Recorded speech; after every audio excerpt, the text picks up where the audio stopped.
we see this, and I have to underline this, we see it as a living, as a dynamic tool with this project as a basis for further development. I think that's very important. It's not a one shot, it should really be dynamic and a living tool. And it's a pleasure to thank all those who have been, contributed to the Green Map and who makes this possible. So first of all, of course, the Luxembourg Ministry of Foreign and European Affairs, Directorate of Development Cooperation, the co-heads, Natalia, Davide, the Green Map team, which included Isabel Barres, who is with us today, welcome. The consultants, Caroline Brandt, Juana Ramirez, who is also there, and Silvia Recupero. We also have to thank Alfonso Cayazzo and Tania Overt from Hedera, and the members of the e-MFP Secretariat. So, of course, Juana, Camille Dassin, Yves Waters, Gabriela Erice, and Fernando Naranjo, who is unfortunately not with us today. And we would also like to thank the Hedera Sustainable Solutions team in general, and the Just Institute, the Green Inclusive and Smart Climate Finance Action Group, and all its members and partners. And we also would like to recognize and thank the following institutions. Most of them are members of e-MFP, who really helped and supported the implementation of the project. ADA, of course, Advanced Group, GICSF-AG, Gremin Credit Agricole Microfinance Foundation, and also Red Camif. And of course, we thank the FSPs, because they are all about FSPs, and they were contributing and giving their time to share their experiences, their green inclusive finance journeys, and to will share it with the whole microfinance community and even beyond, I would say. So I've already mentioned them before, but our biggest thanks has to go to three people: Natalia, Davide, heads of our action group, pioneers and change makers in green inclusive and smart finance, and also to Joana Afonso, who masterfully managed the whole project and worked night and day. And I know this is often said very, very lightly, working night and day, but in this case, it's really true. And I'm 100% sure that she will be very happy in 2 hours or so when everything's over, and then she can have a good rest and relax a little bit. So before Paul Weber now takes the floor to give the opening remarks, I would like to invite you to join me in a round of applause for everybody who was involved.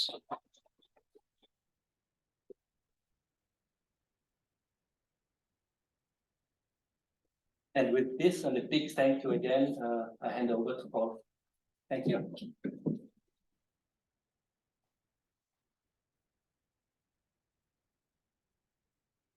So, dear Director Crystal, ladies and gentlemen, just to pick up on what has been said, I also take it seriously, as you can see on my time.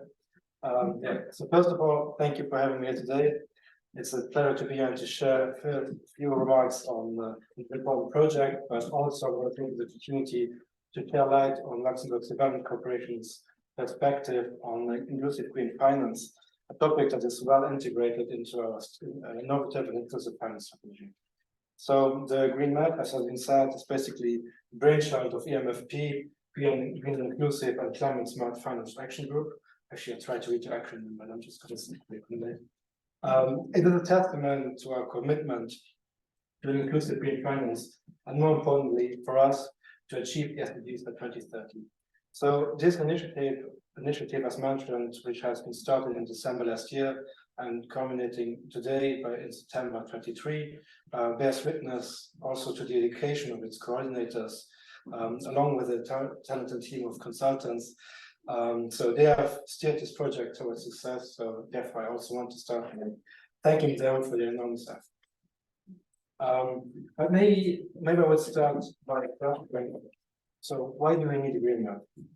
So while climate change is affects marginalized communities the hardest, including rural areas, deepening poverty, posing health risks, and even inciting conflict, we believe it is a really complex issue demanding urgent action.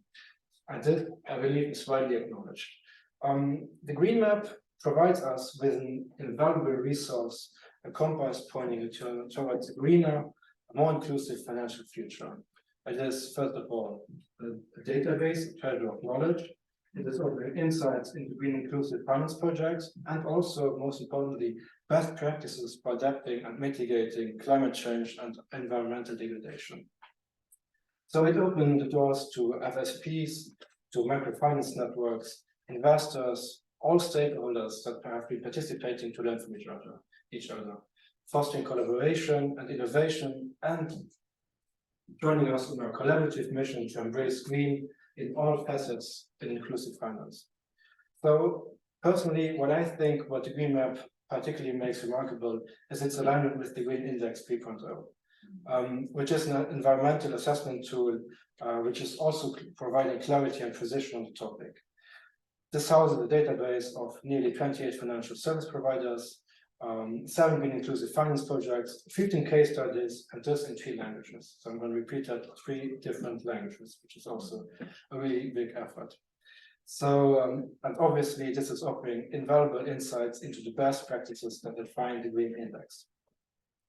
Climate change and environmental degradation as it affects vulnerable population is obviously a topic that has to be addressed by implementation of mitigation and adaptation strategies.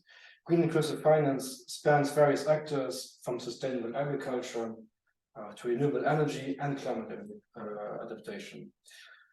For us, it embodies 3 core concepts: building resilience, avoiding harm to the environment, and embracing green opportunities.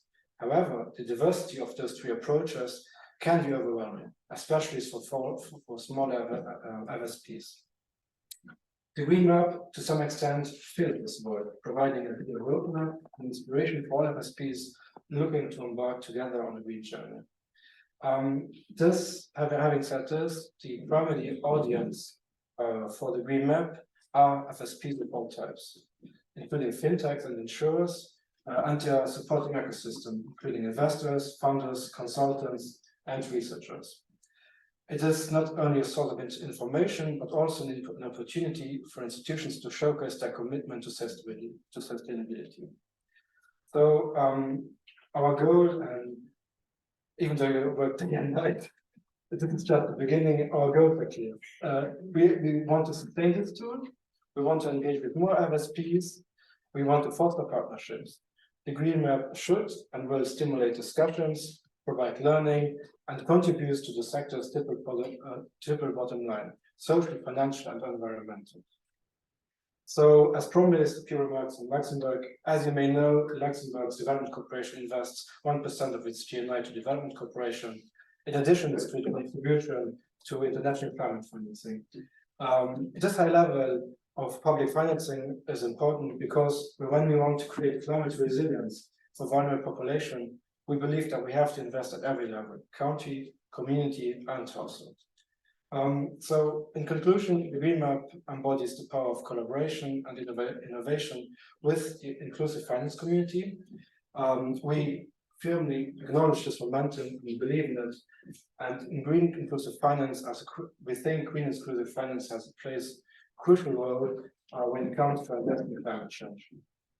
So, therefore, obviously, we are happy to be part of this journey, and we look forward for the impact of the Green Map will have on the inclusive finance landscape.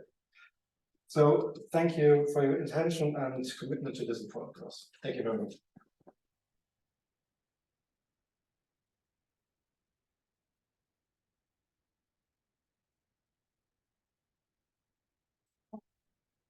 I'm just going to say a few words. Good afternoon, first of all, to all here in Luxembourg, and good morning, good afternoon to all watching us through the live stream. And I'd like to say also that thank you for the kind words from Christoph and Paul. It was just a few nights, and the team worked very hard, so I think we will be at rest with that.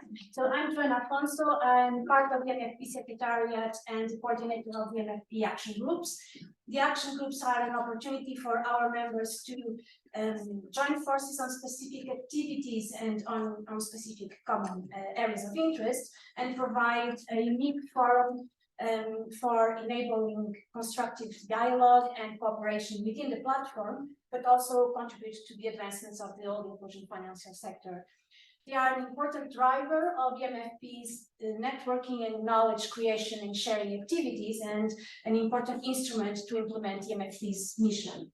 The Green, Inclusive and Climate Smart Finance Action Group, the Green Action Group in short, because I agree with Paul, the economy is impossible, is our longest running action group and most dynamic. It's celebrating its 10th anniversary this year, and throughout the years they've developed and we've developed very important initiatives for the financial inclusion sector, including the Green Index, as mentioned by Paul, an environmental assessment framework of the environmental performance of FSPs, but also the co-development of Dimension 7 of the Universal Standards for Social and Environmental Performance Management with S-Series and SBTF. These were only possible given the contributions of many individuals and institutions throughout the years, and we would like especially to thank our current more than 150 individual members and from more than 75 institutions. Davide probably will tell you a bit more about the action group later, and you can learn more about its activities in the webpage of the action group at e-MFP website.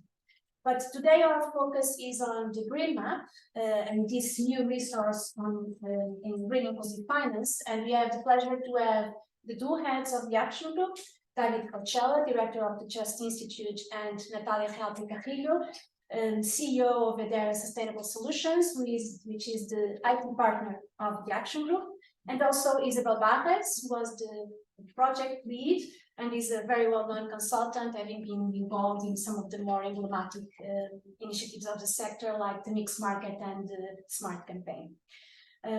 As Christoph said, we have also with us Juana Ramirez, who was one of the consultants of the project. During the presentations, you'll see we have also the testimony of two of the participant institutions on the map, Ban Fondesa from the Dominican Republic, and hello to Juan Manuel Antigua that we know is watching the live stream, and UNCDF. So before giving the words to Davide, I'd just like to reiterate the thank you to all people involved, extended to Angelica Lozano and Justin Six, who helped us with the translations to be able to provide all the materials in the 3 languages. And a final big thank you to all FSPs that shared with us the experiences, and you can see their names in the screen. I'm not going to read them because they are too much, but these are all the institutions that participated and are profiled in the Green Map.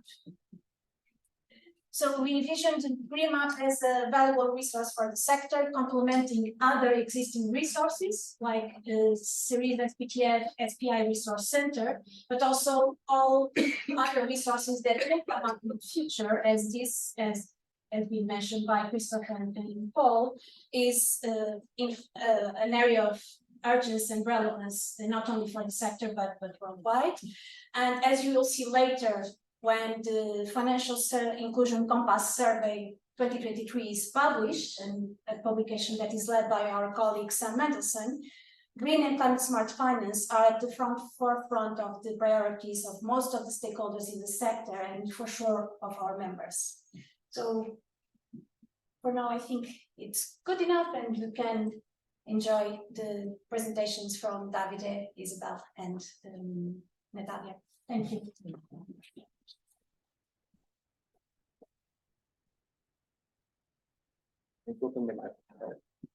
No? So thanks a lot to everyone for being here. So I will not repeat all the thanks that everyone has been done so far. I take it seriously if I don't have time. So yeah. So I also would like to thank eventually, you know, all the smallholder, the micro enterprises, the poor household, and the people that are struggling first to adapt to the situation we put them in their hands. As you know, the high inequality of the problem we have faced of climate change. And the reason why microfinance institutions get engaged into the realm of inclusive finance and green inclusive finance is because their client and the beneficiary and you know, and the local economies is suffering the most by higher risk by problem of productivity, by a way to really bring things on the plate, and more with the things coming. This is a lasting problem we will have, all of us, but we will not suffer the first about that. So I really think we need to acknowledge the innovators that are the beneficiaries, because they are the ones bringing how to adapt to this new situation. Green inclusive finance, so it's been an evolving sector. Once we started the action group 10 years ago, was very much focused into access to energy, clean energy, etc. That is still of very high importance, but has been diversified due to the multitude of problematics that we have nowadays.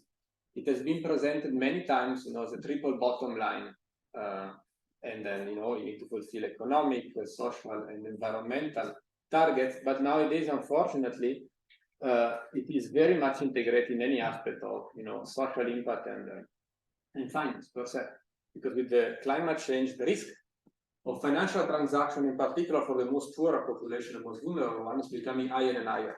So it's really a financial risk, and this is a social risk, because the more people will be affected by climate change, the least you will be able to include them, and so to achieve your social mission. So green as of today is an integrated concept, is a way in which we can keep on fulfilling the social mission, but also we can keep on doing the normal economies in terms of investing and having a return. So it's integrated, should be integrated everywhere. It's not just an ad hoc on anything we do.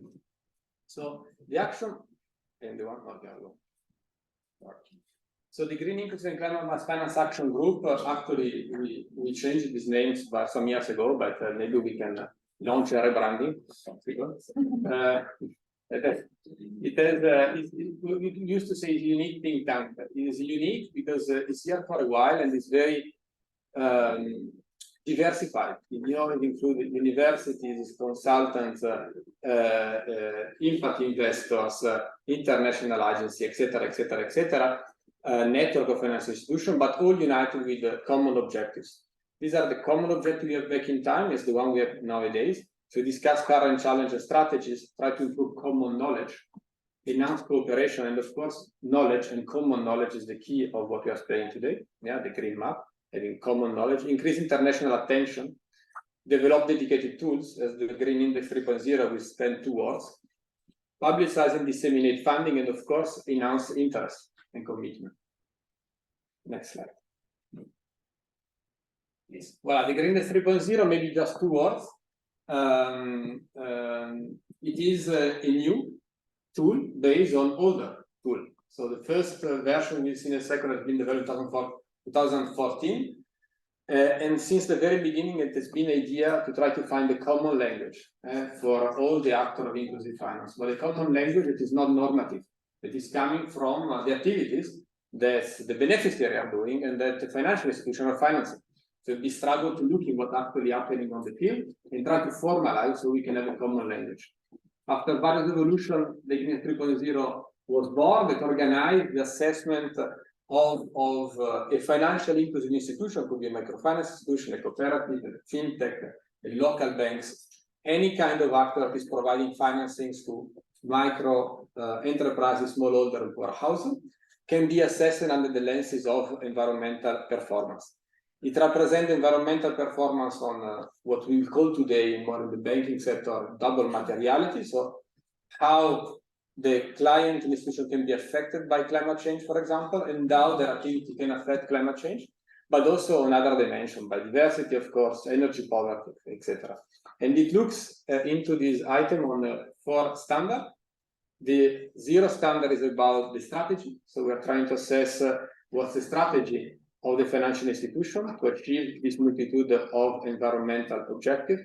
The second one, actually the one, GI1, is identification, is a very important thing. So we want to identify what are the risks to which our clients are exposed to, like climate change, and which additional risks they generate to ecosystem, like cutting trees, polluting river, etc.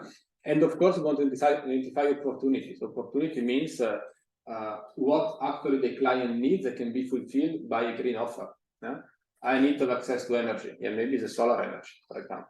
I need to produce agriculture. Maybe it's organic agriculture. And then the two is management. So once you understand what is needed, is about the management. So how you translate this identification into risk for institution and for the client, and opportunity, which kind of product, financial, non-financial, can be developed. And three, last but not least, is about financial and non-financial products. So we are trying to understand what financial institutions are offering to micro, small enterprises, smallholder and poor household in terms of, for example, loans for renewable energy, energy efficiency, for sustainable agriculture, for circular economy, etc., as well as non-financial product like training, technical assistance, awareness raising, building partnership with ecosystem. Next slide. This is basically has been the evolution, and we just want to state that has been built for the first time in 2014. Actually, some of the people that did it are still with us. Natalia, one was with us already back in time, and was already built back with experience back in 10 years before. And slowly we put on the market, everyone with the help of partner, for example, Ada is here with us, has been, playing on the ground, see how it's working, and we make it evolve until we reach the version of today, back on around more than 1,000 assessments, with order of 800 institutions or more to understand what institutions are doing. This is the result. What is happening when you screen institution with the green index? You see its performance along the 4 axes I just explained. For the sake of time, I go a bit fast. Yes, please, next. I want to state 2 things. Inclusive finance, actually, green inclusive finance has a history of at least 15-20 years, so it's not new here. Yeah. But the more we try to move forward, the more there are very engaged actors, but we try to move forward in like piloting. We start first, we try to do it. And there is a lot of lack of learning, not because it's willing lack of learning, but because really information is not available. It's not available, it's not centralized.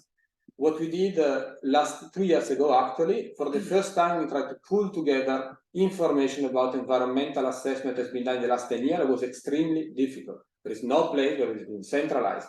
We put together 13 databases. You could imagine how difficult it is to put together different databases. We try to come to a picture. And we published this publication recently. It's accessible on our website, State of the Art of Green Inclusive Finance, building on 1,130 environmental assessments out of 866 different FSPs for 10 years. Yeah? So we know more or less this trend. The point is that every time we need to reconstruct this knowledge, and when we reconstruct it, it's just too late. The idea to have the green map and to have as a living instrument to allow the sector to move at once, yeah, so that we can learn among each other, we can do better for what has been worked, what has not been worked, eventually find peer learning among the one that has implemented things, and really try to grow organically, actually, once again, for the one that suffer the most from climate change. You will see here just 2 trends. Just see the green bar and the yellow bar. Just telling you out of these 300, 400 institutions, what was the advancement in terms of green products? Sorry, I didn't say the green, the yellow, and the orange one. You will see that we clearly see an evolution. So the renewable energy efficiency loan has been the highest one in the market since the very beginning. That's normal, and as we keep on growing. But you see also, and that's probably the relevance of the fact that climate change is becoming more and more strong. That's what before was sustainable agriculture and climate agriculture up to climate change was pretty low, actually the second lowest 10 years ago, and now is getting at the same level of renewable energy. That clearly means a shift from we want to do good, we need to do it, because if not, we're out of business. So we need to build resiliency while doing sustainable development. Without further things, I leave the word to Isabella, just stating 2 words, because I said before, but I say, what next? So I think we need to stop every time we're starting a project. We need to be sure and ensure that as a group, we have more than 150 people and institutions, we have a common ground with each one of us can operate. That's a common effort that we need to sustain.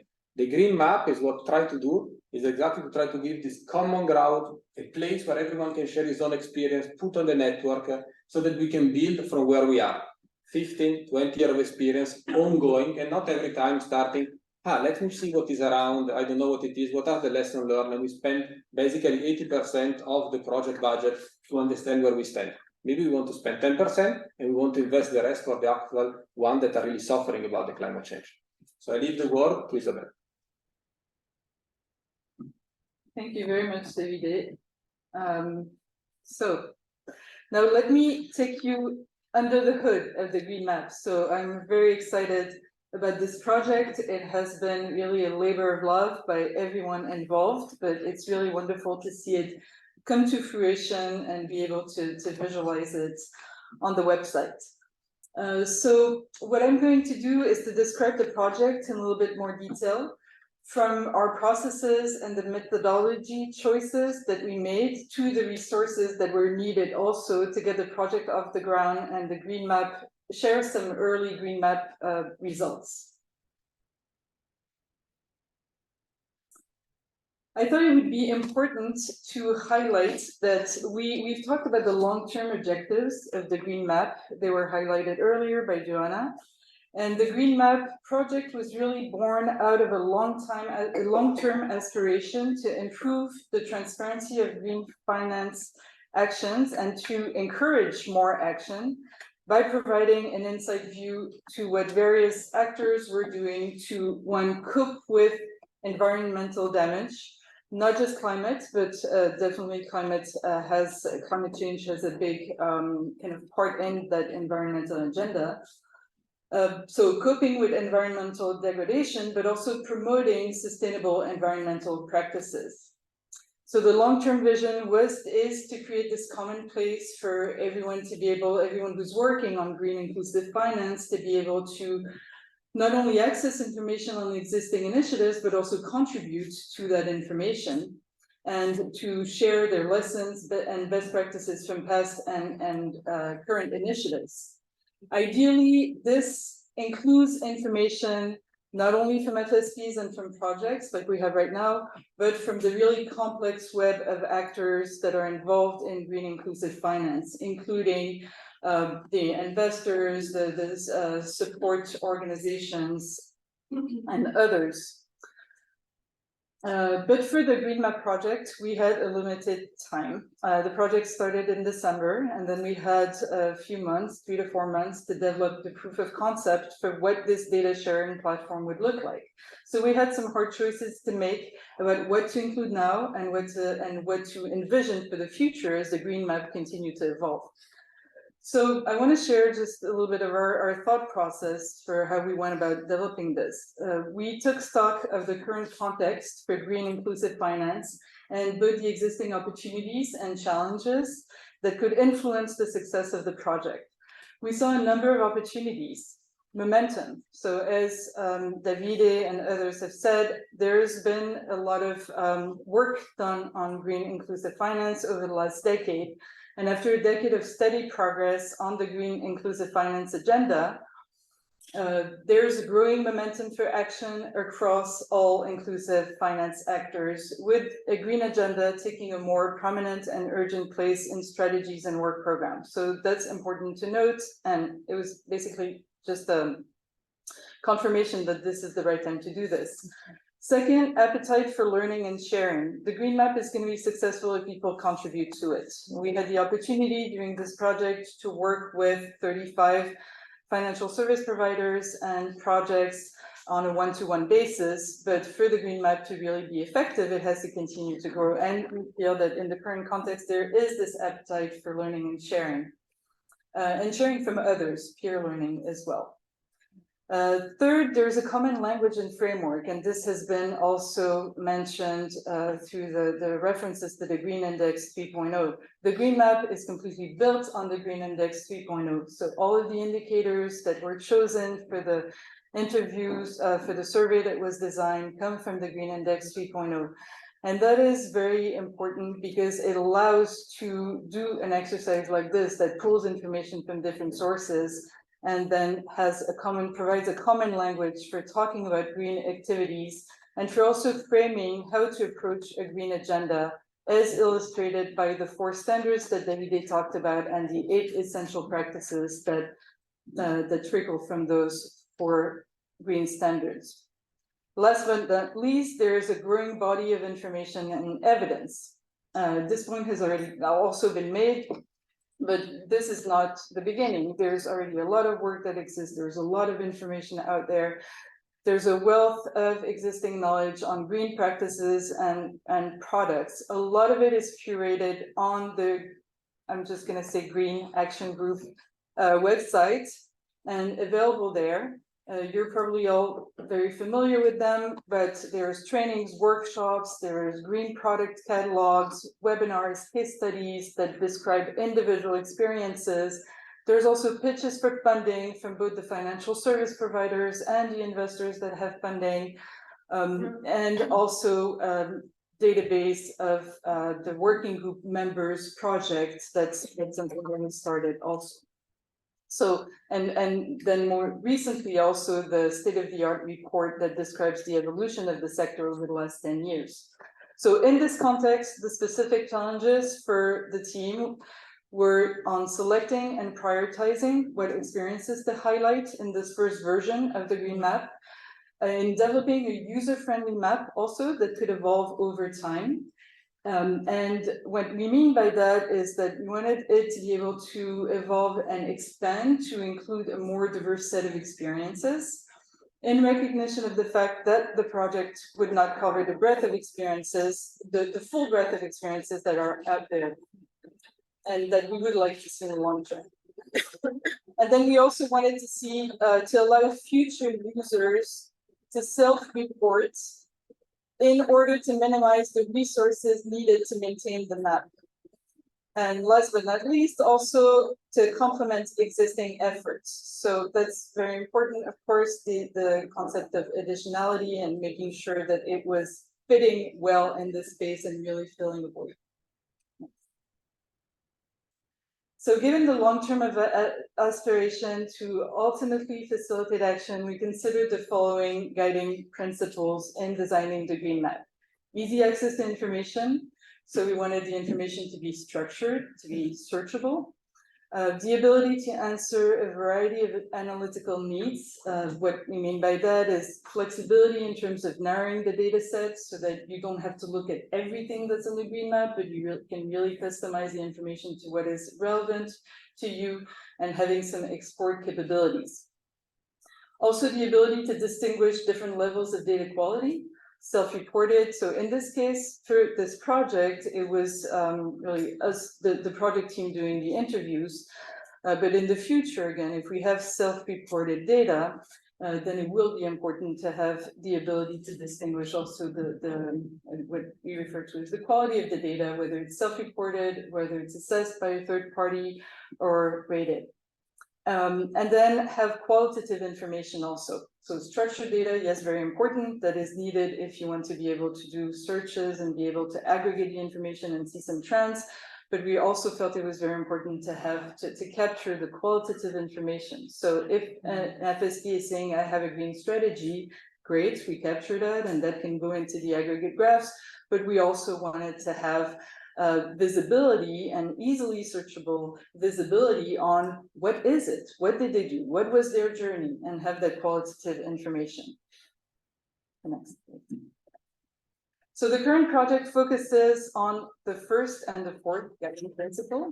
We have a mix of structured data per selected green 3.0 index indicators that represent the 8 green essential practices. So it was important for us to have a selection of indicators that would give a sense across the 8 practices and not be biased toward one standard or a few of the essential practices. And we have qualitative data as well, and search capabilities, but at this stage, limited search capabilities. And I'll give you some examples a little bit later, where you can search the Green Map at the individual profile level. And what we hope is that after a period of user testing and pending future funding, we'll be able to collect feedback on what currently exists and improve the Green Map in expanding its functionality to really meet the needs of all of you, the users. Next. So our methodology, just walking you quickly through this. So we first developed a web-based survey with the help of Hereda Online Solutions. based on the Green Index 3.0 framework to capture the main elements of the Green Index 8 essential practices. We also developed the selection criteria. We, as I said before, decided to focus on the FSPs, on the financial service providers and programs. Also decided to focus on recent information, and we also wanted to have a diversified pool, and I'll give a bit more details later on what diversity meant in this context. We announced the project to the e-MFP channels and invited FSPs to participate. And then, very importantly, we also solicited recommendations for a recent project and FSP green experiences from the key project partners that Christophe mentioned at the beginning. And then we created a list of potential participants, drawing from the sources of the recommendations and the working group, the FSPs that had expressed interest, and also from the Green Map consultants who were really helpful in this process. With that, we selected, as Paul said, 35 participants. So we conducted 35 interviews, 28 FSPs, and 7 projects with a team of 3 consultants.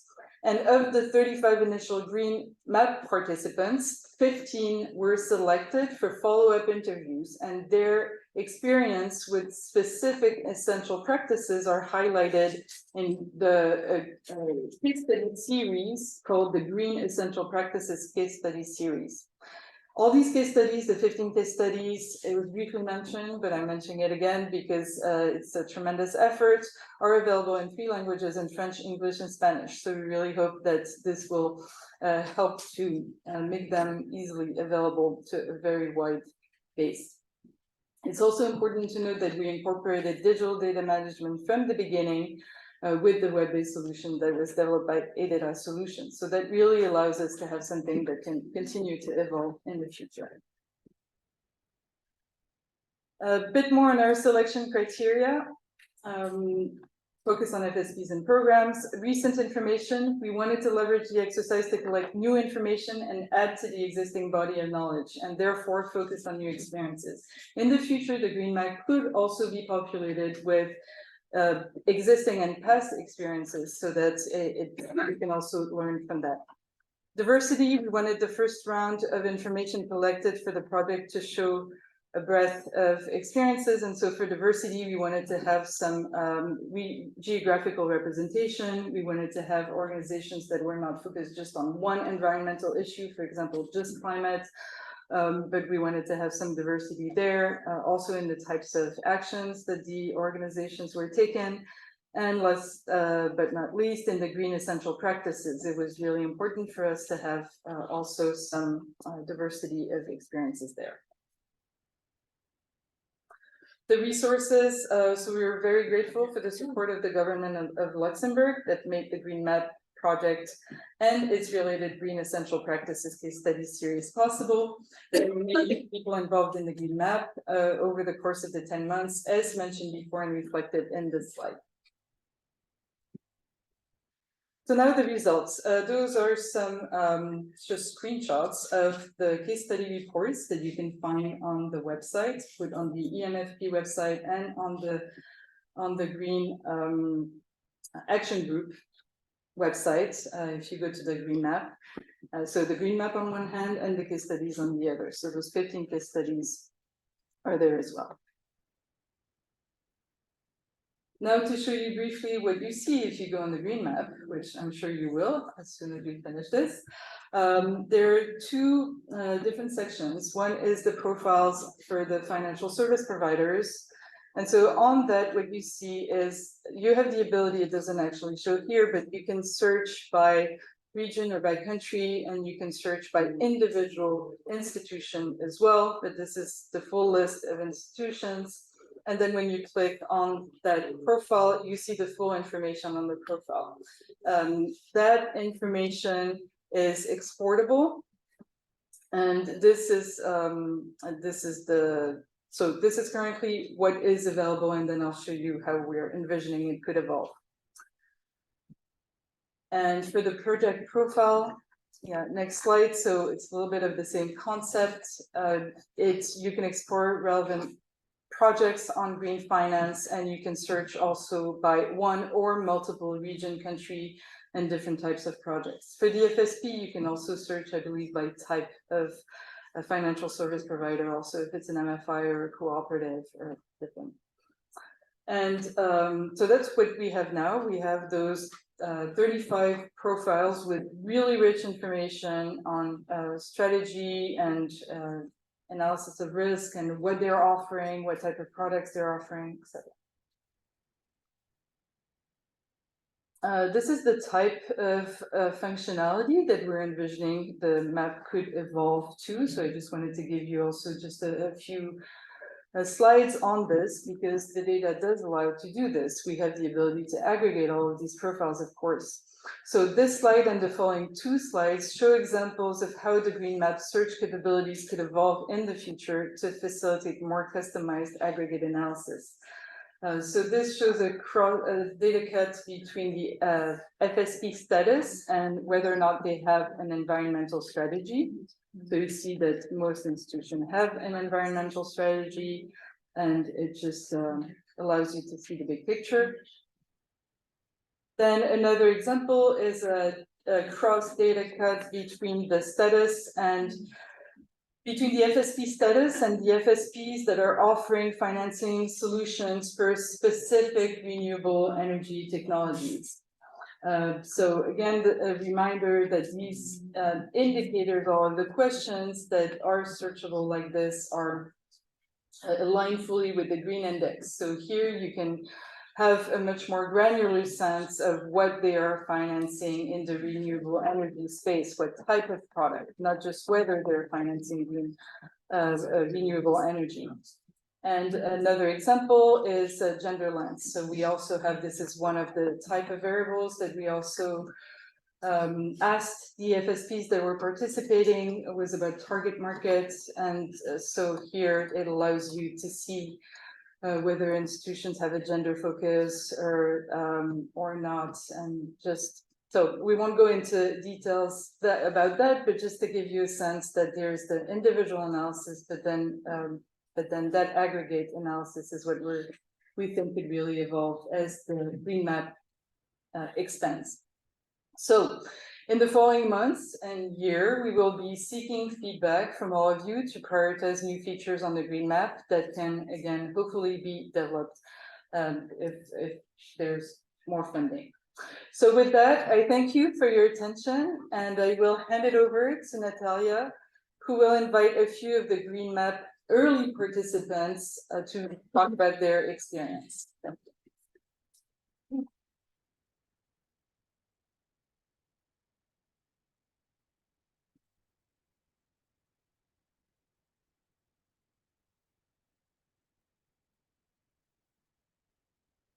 We will. First, it's impressive that one day we can dream, and now we are here seeing the digital results, the stakeholders around, and already a tool that has been conceived somewhere and now in real for all the globe. Thank you, and thank you everyone here that has made this possible. We are not only us, but we also wanted to share some testimonies from partner institutions and participants of the map. First, let's give the word to Ban Fondesa, one microfinance institution from Dominican Republic, who has shared some words.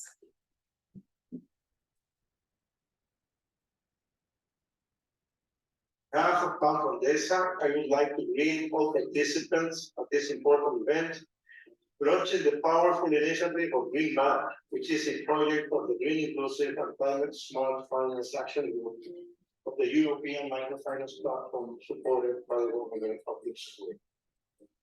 For Ban Fondesa, the Inclusive and Sustainable Microfinance Bank in the Dominican Republic, we are pleased to share our experience in green finance through the successful management of the Ban Fondesa Renewable Model, which has allowed the democratization and feminization of access to climate credit in our country and the entire border with the Dominican Republic of Haiti. To launch the Green Business Initiative in 2019, we created a project called Microfinance Renovable, with the technical and financial assistance of the European Investment Bank. But the first credits took place at the beginning of 2031 due to the delays related to the COVID-19 pandemic. Today, I'm honored to present to you the dimensions and impacts of the Microfinance Renewable Project. The original KPIs of the Microfinance Renewable Project were financing 160 green projects for an amount of 3.6 million euros, with the goal to impact 1,600 communities. Also design a project focus for climate mitigation and technically trained certified business owners. The results and impacts reached by June 2023 were the following: 2,800 green microloans were financed, almost 10,000 Dominicans were indirectly impacted with loans. Total disbursements for an amount of 294 million pesos, which is 4.9 million euros. Training of 149 business officers and all members of the credit committee of the bank. An annual mitigation of 1,300 tons of CO2. More than 400 credit officers are in the process actually to be trained in credit facilities for photovoltaic energy solutions. And actually, we are about in the process of getting a certification for the issuance of a green thematic or social bond in the support of GICSF-AG on the carbon process. Some of the keys to the success of the Microfinance Renewable Program are the strategic alliance with the European Investment Bank, the professional quality of the technical assistance provided by the European Investment Bank, the design of a Microfinance renewable green financial product adapted completely to the needs of low-income markets, the formation of an expert team in green finance certified in the management and technical and credit risks, commercial alliances with providers of eco-efficient and clean technology solutions, raising awareness among the bank's clients and collaborators, and the full and total compromise of the board of directors and the senior management of the bank to climate banking and the commitment of the organization to the triple profitability approach, which is social, environmental, and financial profitability. Microfinance has internal eco-efficient practices that have allowed us to have 45 out of the 61 commercial branches of the bank with solar panels installed. And finally, the support for clients' green energy transition, which translated into economic savings for families and reductions in fossil fuel costs and electricity rates. We want to extend our gratitude to the European Microfinance Platform, the Green Initiative and Climate Smart Finance Action Group, and the Green Lab team, as well as the government of Luxembourg, for the financial support that made this work possible. I'd also like to recognize the collaboration of Isabel Bajes and Joana Alfonso, along with the leadership of Natalia Reante Castillo, Davide Porcela, and other members of the team. We wish you all the success on the launch of this powerful initiative. Let's go with the Green Map.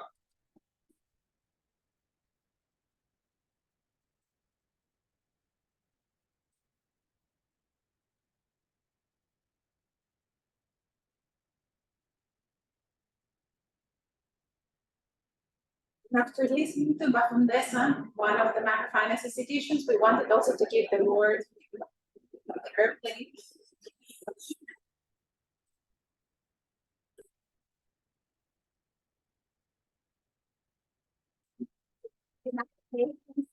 Development Fund, who has long trajectory fostering green inclusive finance with our pioneer project that has been launched a decade ago, and now that they have shared with us in the Green Map their work.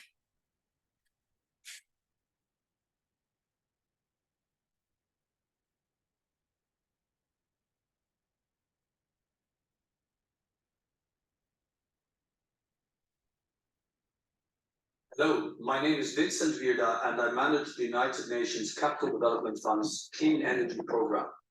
Since 2014, we have been providing catalytic investments and technical assistance to the private sector to jumpstart clean energy access and energy transition in least developed countries. We have worked in over 14 countries in sub-Saharan Africa and Asia, making over 80 direct investments in clean energy companies and microfinance institutions, which play an important role in stimulating access to affordable clean energy solutions. What has this meant for achieving SDG 7 or 13 results? Our portfolio partners have supported over 10 million people to use over 2 million clean energy solutions, including biomass cookstoves, solar home systems, and productive use appliances such as solar water pumps and irrigation systems. This has helped offset an estimated 2 million tons of carbon emissions and saved over 540,000 tons of firewood, thereby protecting forests and the planet. Through this work, our partners have additionally created thousands of jobs and supported both women and youth in meaningfully participating in the energy value chains.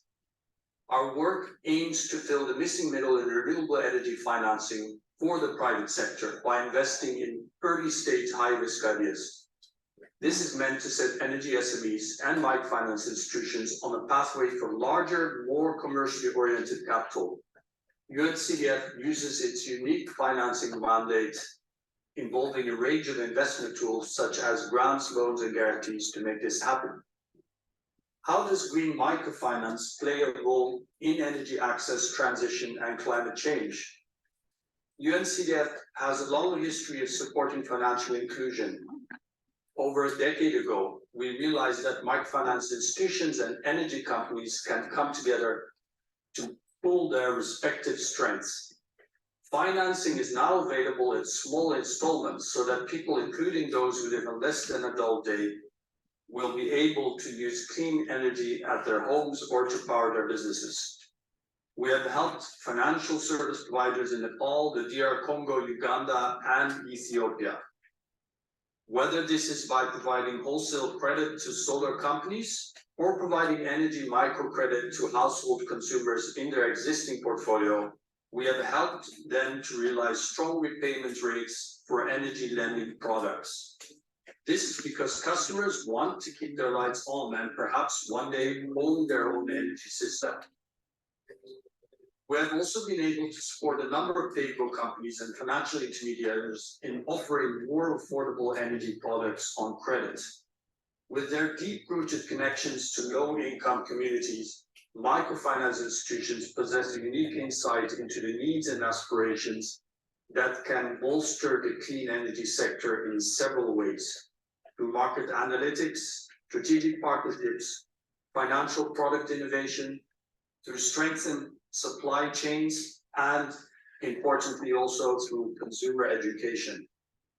We are proud to be part of the European Microfinance Platform's Green Map to showcase the role of microfinance institutions and energy companies in the transition to clean energy while enhancing climate resilience.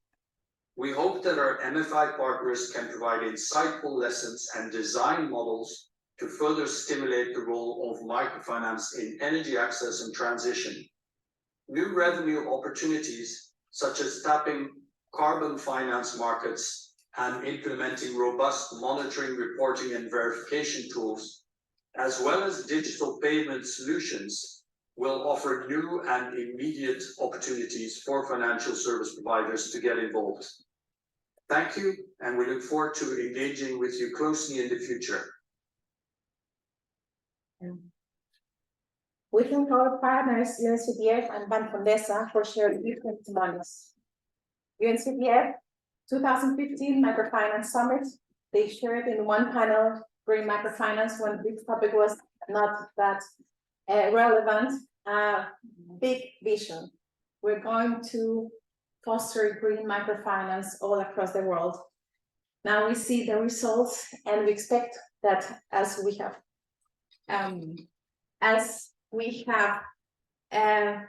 seen the result from UNCDF, that those efforts from all the microfinance institutions that are participating in the Green Map will grow as we have seen this project. I will leave this session with for you with 3 main takeaways and then 3 next steps, and of course an invitation for you to explore the tool. First takeaway, and echoing the words from Paul. The green map is a step towards open data. We were saying it has been 10 years that we have been working on green inclusive finance, but each of these experiences have been shared only in conferences, workshops, the award that we had some years ago. But where could we see a space where we can have qualitative data? That means all the narrative that came behind why did we have this project, what is our focus, do we have an environmental strategy, what are the different actions? And here we want to have it open for all, from the microfinance institutions, a gift to the learning sector. The second takeaway is the European microfinance platform and all of its action groups. They have a significant role in advancing financial inclusion in the global south. By sharing these results, by gathering stakeholders and efforts and resources in bringing forward and showing and exposing the projects and the outcomes of their actions, we are, as we said, we're advancing and making more relevant and putting in bold all their achievements. And the third takeaway, and what we are very proud as Edera Sustainable Solutions IT partner, and the push that we want to give to all the sector is digital tools make it possible for very ambitious projects. We said it's in 3 languages, all information. You can do filters, you can understand and download the data, export it, and you don't have to deal with multiple Excel tables. I think it has been in the process, but now we have it in a digital tool. And this is possible when you go in and conceive a project from the beginning as digital by design. When you have a very good structured data management from the very beginning in your daily life, in your work here in a very ambitious project, then it makes possible to upscale in different directions. If we want more languages, if we want more projects, if we want more microfinance institutions participating, or different data analysis, that will be useful for everyone. With these takeaways, what are the next steps that are ahead of us? The first one is we want to enable an interface where we will have an active participation from the microfinance institutions and also from stakeholders that have multi-stakeholder projects in green inclusive finance, so that they can also share their data, their experiences in the map.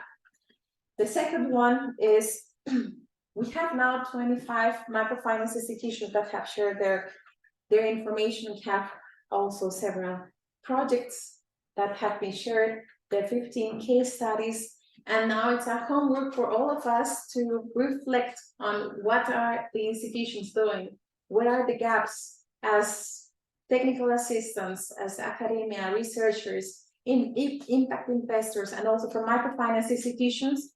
How can we learn from those challenges and learning so that we don't have to start by scratch? We will do all our efforts to bring in the map, whether with digital tools, digital filters, how to bring those lessons learned and make it more feasible for institutions to already implement them or start already with the basics in order not to invest this 90% or 80% of the budget of the project in understanding, having a feasibility study, but rather on doing. And the third one and final step is the collaboration between networks, stakeholders is crucial to capitalize experiences.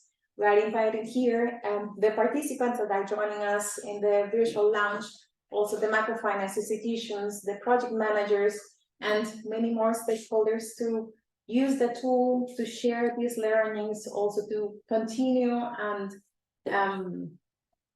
and feed up the green map. And with this collaboration and enabling this open data, that all these efforts that we have brought to give you an open tool are worth for all the for all the sector.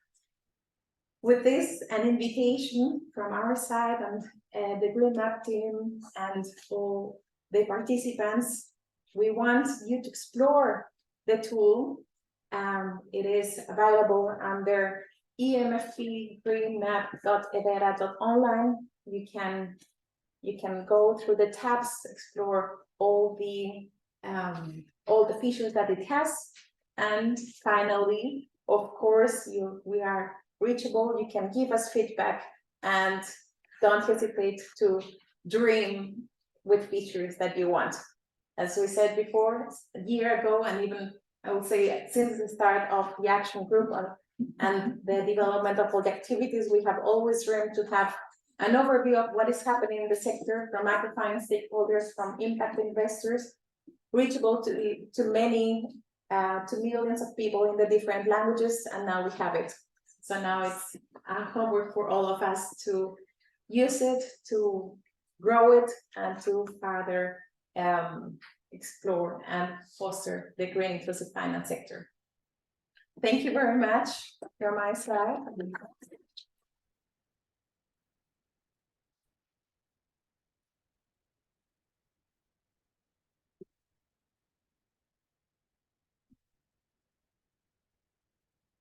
Yeah, thank you. And now we will get some drinks. You can ask further questions.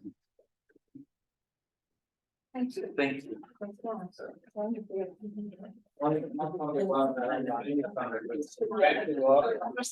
We will drink for all of that right now.